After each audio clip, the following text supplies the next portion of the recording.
Hi, good morning. My name is NAVEIN YOGANATHAN and I am from batch 31A DEM. Today I am going to talk about the introduction for natural disaster. Natural disasters such as earthquake, floods, landslides, droughts and tsunamis and hurricanes and destructive events caused by Earth's natural process, often leading to loss of life, displacement, financial damage and long-term recovery needs. Malaysia is vulnerable to several of these disasters, with floods being the most common due to heavy monsoon rains, such as the 2007 floods that cost Rm 2.5 billion in losses and 17 deaths. Landslides like 1996 Kaninkau tragedy that killed 302 people and the 2015 Sabah earthquake, which cost Rm 100 million in damages, highlights other risks. Malaysia was also impacted by 2004 India Ocean tsunamis, which killed 68 people and severely affected Penang Beach. KATHIRAVAN, son of Mahendran. Today I am going to tell about the main content.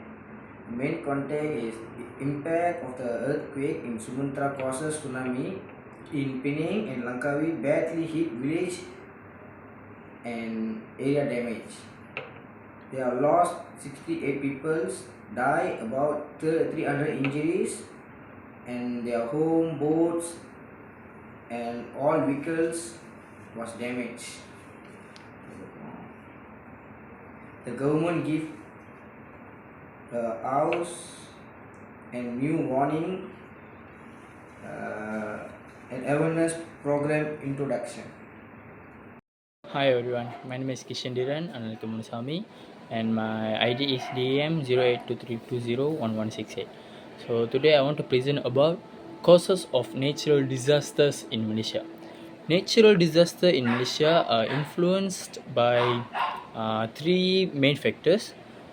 First, climatic factors such as heavy monsoon rains and tropical storms often lead to floods, landslides and strong winds. Second, geographical factors play a role. Hilly areas are more prone to landslides. Low-lying areas often face floods and seismic activities near our region can trigger earthquakes or tsunamis.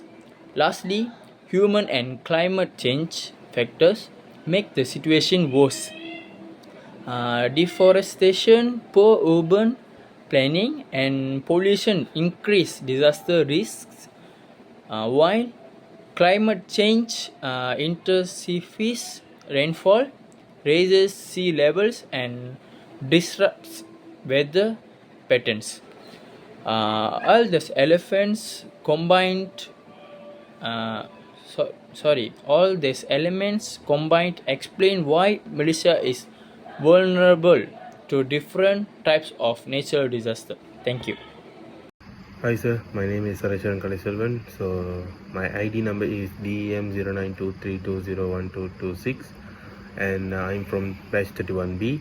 So today I'm going to talk about the recommendations to prevent tsunami. So first of all, we can't prevent the tsunamis like natural disaster entirely because they are natural disasters. We can't control them, but we can do some recommendations, some upgrades that we can prevent the natural disaster, like our topic, tsunami.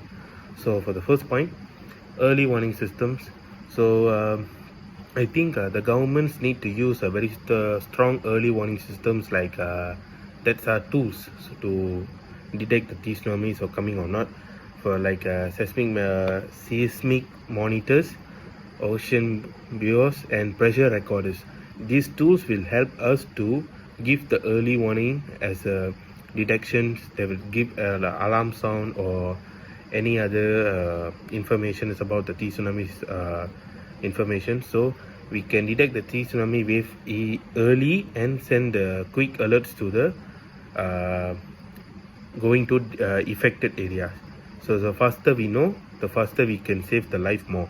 So for the second point, cost planning and infrastructures. I think we must plan. I mean, the governments must plan our cost wisely. For example, avoiding building or in low-lying areas and risky areas, like designing tsunamis, resistant buildings, and protecting natural barriers like magma-proof and coral reefs, because this will reduce the force of the waves, because the force of the waves will only damage the buildings and the infrastructure and everything. So the second point is playing a major thing in these recommendations. So for the third one, community awareness and preparedness. I think just by upgrading the early warning systems like tools or buildings like tsunami resistant buildings also will be used if our community people doesn't know what is awareness. I think people must be prepared and they should go and they must learn what is early warning systems about, and they must well known about the early warning systems. They should know like the warning signs, join evacuation drills, and they have shelters to escape. So when people train, the panic of the people and the panic of the entire community will be reduced. So lastly, for the fourth one, international cooperation. No countries can fight a tsunami alone. I think international cooperation is much needed. International cooperation means Malaysia or any other countries must work together to prevent the tsunami by sharing research information, strengthened disasters policies, and coordinate responses. I think these kind of things will help the country each other, so the warning can help and can reach across the borders to help each others to evacuate early, and I think they can save more lives and damages to their country. Thank you, sir. Good morning, sir. Today I'm going to present about conclusion. The tsunami cannot be prevented, but preparation reduce risk and save lives. Early warning system, safe coastal planning, evacuation routes, and strong infrastructure are key. By combining technology, community awareness, and international cooperation, we can minimize and ensure safety. The tsunami is one of the most destructive natural disaster capable of causing widespread loss of life, damage to property, and long-term social and economic impacts.